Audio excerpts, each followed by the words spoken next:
Push That Rock here with Simpson Math. So we're going to talk about circles for a minute in order to get somewhere. It turns out that for any circle, if you take the circumference and you divide it by the distance across, which we call the diameter, so the distance around divided by the distance across, if you take that distance around divided by the distance across, turns out it's always the same number for every circle. Another way to word this is, if you ask the question, how many diameters go into a circumference for any circle, it's always the same number. And that number is just a little bit bigger than 3. But that number is not a decimal number. Well, it can't be written in decimal form and terminate or get a repeating number. So it's very awkward to write in our decimal notation. So we just call that number pi. And we use this Greek symbol, which is called the Greek letter pi, to represent that number that you always get if you divide the circumference of a circle by a diameter.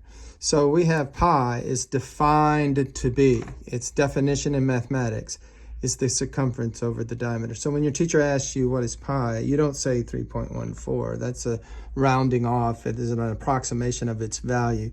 But what is pi? Its definition is circumference divided by diameter. Now, if you multiply both sides of this little equation by d, if we multiply this side by d and this side by d, well, then the d's cancel on the left, and we get the circumference is the product of pi and diameter. And since a diameter is 2 radii, then we know that we can substitute 2 radii for diameter. And so we have this common grade school formula that 2 pi r is the circumference. They teach you that in school, and they could easily just taught you the actual definition of pi and let you derive it yourself. Now, where we want to go is area. So to get the area of a circle, what we're going to do is inscribe a regular polygon inside a circle. So here's a little hexagon. I think it's hexagon 1, 2, 3, 4, 5, 6. So I think hexagon means 6 sides. So we have a little hexagon inscribed inside a circle. It's a regular hexagon. And that means we can divide it up into 6, 1, 2, 3, 4, 5, 6 triangles, all of the same size. And what we're going to do in order to get the area of the hexagon, and we're going to think of this as any side, any polygon. So it could be an octagon.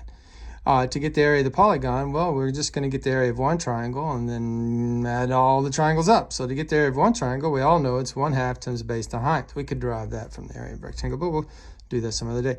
So the area of a triangle is 1/2 times base to height.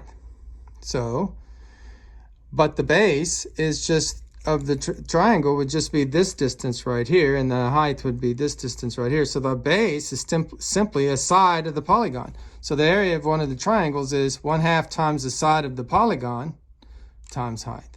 Now, to get the area of the polygon, you just multiply by however many triangles there are. So if I get the area of this triangle and I multiply it by 6, I have the area of the whole polygon. So I take the n, the number of sides. If we use n for the number of sides in the polygon, I take that number of sides and multiply it by the area of one triangle, and I have the area of a polygon. Now, what we're going to do to get the area of a circle is increase the number of sides.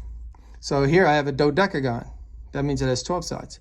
And you see it looks a lot closer to the circle than our hexagon did. When you inscribe a dodecagon in a circle, it looks almost like a circle. And if I were to inscribe a polygon with 1,200 sides instead of 12, well, it would really come close to a circle. So we see that the area of the polygon is going to be getting close to the area of the circle. And not only that, but the perimeter of the polygon is going to get close to the circumference of the circle. And the height, this distance from the center here out to the side of the polygon, is going to close in on the radius. We're going to use this fact in here a little bit. So let's remind ourselves of the area of the polygon formula. We said it would be the number of sides times 1/2 times the side of the polygon times the height. But notice, this is multiplication. We can change the order. So I'm going to take the number of sides times the side length of one side of the polygon, that's s, times height times s. So I just moved the s over and I have switched these two side order.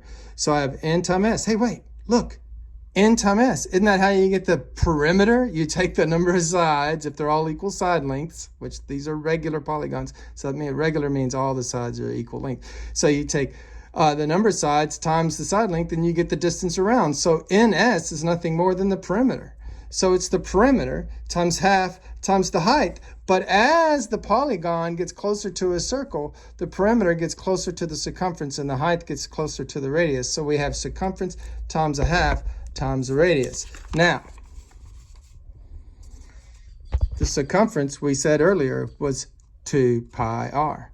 So we can substitute 2 pi r for this circumference, but the 2's will cancel. The half times 2 is gone, makes it 1. And then we just have r times r, which is r squared. And so we have the area of a circle is pi r squared. Math made simple. It's Simpson Math.